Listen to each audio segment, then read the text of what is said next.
You know, I wouldn't say that's exactly why this got going in this direction. I mean, it certainly helps, right? As we talked last night about knowing these players and trying to check every box.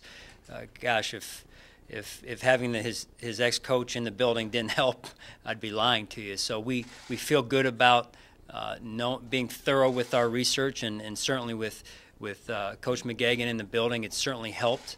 Getting to know Zay, both his skill set on the field and what he can and can't do, and then off the field as well. Yes. Just like we talked last night. I mean, we're all going to have to battle, and that's where it starts. It starts with me. You know, I'm going to battle every day, and I'm going to ask these players to battle every day.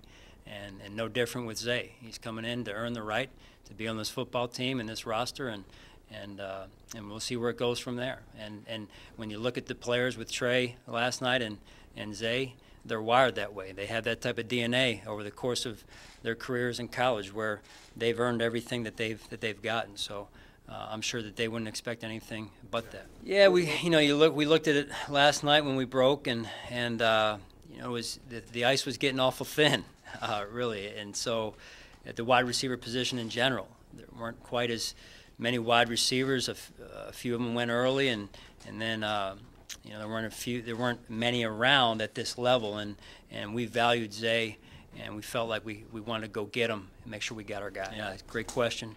When you look at his position flexibility, he can move inside, he can play outside, and that was also a big part of it as well. You're not just talking about a guy that can play one position, so he does have position flex. That said, as a young player, we've got to, you know, progress him at the right pace. So he's going to come in and learn the system and then go from there. And I'm sure he's already on the phone with Phil at this point. Yeah, I don't even know if I've caught that many in my life, right? I mean, that's a lot of balls. It is. It's a ton of balls, and in a college career, that's very impressive. You can't ignore it. I mean, when you talk about fundamentals of throwing and catching, and you guys have heard me talk about fundamentals before.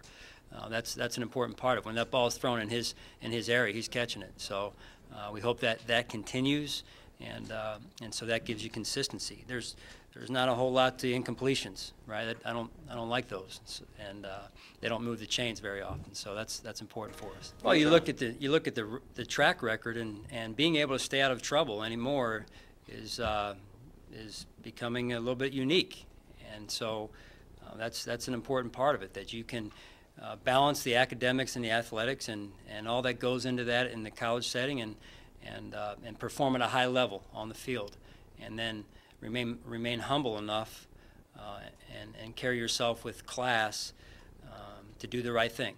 And so that's important to us in this organization.